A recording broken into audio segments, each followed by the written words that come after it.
मंदोदरी के समझाने के बाद रावण दरबार में आया, मंत्रियों से विचार करने लगा क्या करना चाहिए। प्रभु की सेना समुद्र के उस पार आ गई है।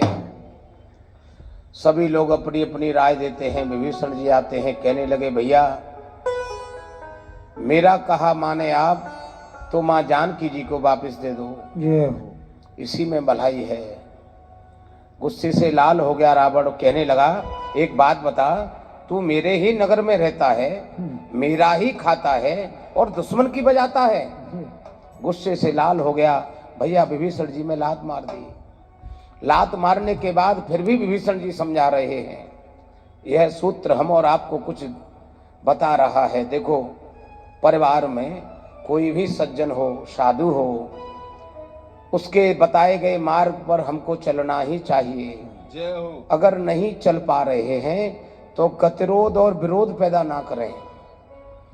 रावण जो आनंद ले रहा है केवल केवल केवल विभीषण जी की ही वजह से ले रहा है। पूरी लंका नगरी में एक ही भजनानंदी है, वो श्री विभीषण जी हैं। विभीषण जी के समझाने के बाद रावण की समझ में नहीं आया, लात मार दी, निकाल दिया। रावण ने जैसे ही विभीषण जी को निकाला तो जानते हो बहुत समझा रहे हैं विभीषण जी कि भैया आप मेरे को निकाल दो, कोई बात नहीं, लेकिन अंत में आपको शरणागति होना ही पड़ेगा। वह काम पहले कर लो। बहुत देखो, होता क्या है, कोई भी सज्जन पुरुष हो, आपका उससे झगड़ा हो सकता है 1 मिनट के लिए वह भी नाराज हो जाए, लेकिन थोड़ी देर के बाद लौट कर आप उसके पैर छू लेना, बाबूजी हमसे गलती हो गई, तुरंत माफ करके गले से लगा लेना। यह स्वभाव होता है सज्जन का। लेकिन दुष्ट प्रवृत्ति का आदमी अगर झुक करके आपके सामने आ रहा है, समझ लेना पीछे से छुरा भौंकेगा। भलो भलाई पे लहे, लहे निचाई नीच, मानस जी का सूत्र है ये। भला आदमी भला ही करेगा और नीच आदमी अपनी निष्ठा को नहीं छोड़ेगा। प्रमाण दिया, सुधा सराहे अमृता। सुधा कहते हैं अमृत को। अमृत का स्वभाव क्या होता है? अमरता देने का, प्रदान करने का। वह ये नहीं देखता कि ये मेरा मित्र है कि शत्रु है, जिसको पिलाएंगे उसी को आनंद कराएगा। सुधा सराहे अमृता, गरल सराहे मीठ। जहर का काम क्या होता है? मार देना। वह ये नहीं देखेगा कि ये मेरा मित्र है या ये मेरा दुश्मन है, दोनों पर एक सा असर करेगा। जिस प्रकार जहर अपना असर नहीं छोड़ता है, उसी प्रकार दुष्ट व्यक्ति भी कभी सुधरता नहीं है। भूल कर भी यह सोच ना बदले, किसी दुष्ट से आपका पाला पड़ जाए तो उससे बचकर रहो। अगर वो माफ़ी मांगने आपसे आ रहा है तो आपसे उस समय वो तो दब जाएगा, लेकिन ध्यान रखना कुछ ही समय के बाद वो ताक में रहेगा घटना की। यह सूत्र श्री मानस जी का है। लेकिन जानते हो विभीषण जी को जैसे ही निकाला, समुद्र पार जा रहे हैं और जाते हुए कितना अच्छा विचार आ रहा है। यह श्री रामचरितमानस जी का सूत्र है। जीवन में कितनी ही विषम परिस्थिति आ गई हों, परेशानी आ गई हों, लेकिन हमारा मनोबल कभी ना टूटे भैया। घर से बेघर हो गए हैं, हम होते तो जानते हो 50 गाली देते हुए जाते रास्ते में, घर से निकाल दिया, इतना हमारा भी है। विभीषण जी शरणागति जा रहे हैं और जानते हो कितना अच्छा भाव है।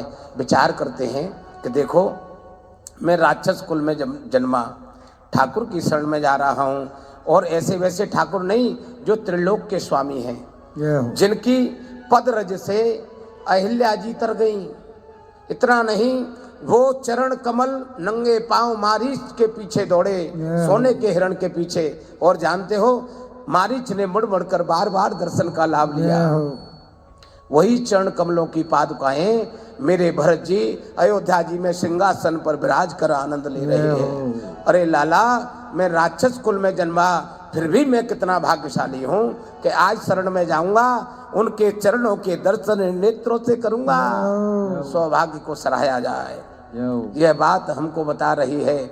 हम किन्हीं परिस्थितियों में जीवन को जी रहे हों, लेकिन मध्य में राघव को विराजो और हर बार धन्यवाद करो। कोई भी पूछे, हमारी जिह्वा पर एक ही बात आए, भैया ठाकुर जी की बड़ी कृपा है। भले ही हमारा नितांत अभाव में जीवन रहे, लेकिन जब कृपा का स्मरण हमको रहेगा तो जानते हो आनंद ही आनंद होगा। प्रमाण देता हूँ आपको।